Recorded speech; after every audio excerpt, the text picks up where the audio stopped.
Pulled down originally by Gines, and now Liberty with the rebound on the miss. I don't know how Gines misses that one. Uncontested almost. Smith nails another three off the dish from Jenkins. And Smith shooting three-pointers like it's a layup right now, the way he's got the stroke. And now a timeout as two players, almost a fight. Whoa. And B.J. Jenkins, wow, that's crazy. B.J. Jenkins threw a punch, I believe. Let's see if we can take a look at it. He definitely got teed up. Well, McKay is furious. And that happened right in front of Richie McKay, and he cannot believe that his man got a technical.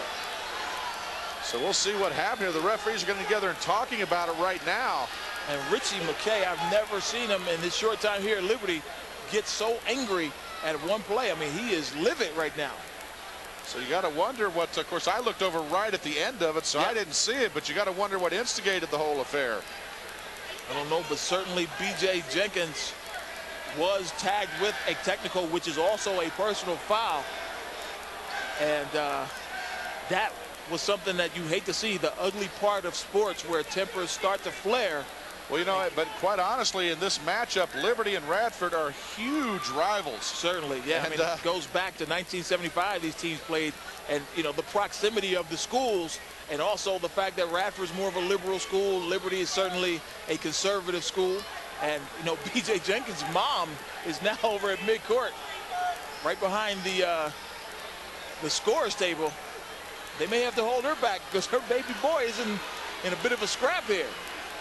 And, you know, it's a scenario where, you know, everything's at stake. If there was nothing at stake, this would be an intense game. You're right. But with a lot at stake right now, these two teams both are going to give it their best shot. And give the Big South some credit for making this rivalry game the last game of the year. The last few years, this home game for Liberty has been played over Christmas break. So, again, it dates back to January 28th, 1975. And these two teams have met 52 times over those years. And since Liberty's been in the Big South in the early 90s, they've met at least twice, sometimes three times a year in the Big South tournament. And every game, I mean every game, is always tooth and nail between these two teams. And now the referees have brought both head coaches over in front of the scorer's table. So I'm not sure what's going on now. Well, that's a good job to tell the referees are telling their coaches to corral their team's attitudes right now and make sure that this thing doesn't erupt into something bigger. Well, see, whatever's happening, it's definitely going against Liberty because McKay's still very upset. Well, they're actually, Richie has gotten them to take a look at the replay. Jeff Wagner, the head official, is over looking at the monitor now, and I believe Richie is saying that Kenny Thomas, who was in the scuffle with B.J. Jenkins, should be tagged with a technical as well, because they oftentimes, officials see the retaliation, but they don't see the instigation. Well, we'll see how this thing finally is going to sort itself out. Not to sound like Jesse Jackson or anything. I was going to say, you know, you had it going on there, Tim. I was just going to start saying amen or something. You kept going there, but it is a one-point lead for Liberty. Only 4 minutes, 47 seconds left in the first half. Now, how big is this technical if it holds up, if it were? Well, you know, it's going to be big always when there's a one-point game or a one-possession game as Tuesday night.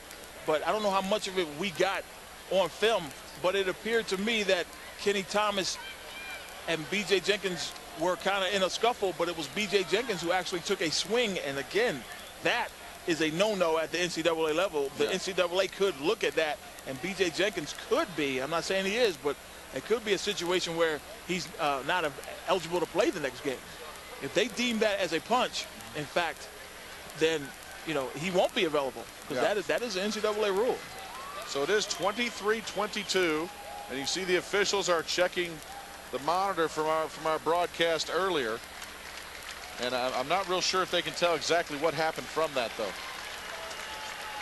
But one thing we know for sure is Coach McKay was not happy with the exchange. And, you know, you can hear them talking to each other. So I'm sure McKay saw the whole thing brewing right in front of him. Yeah. And, you know, it looks like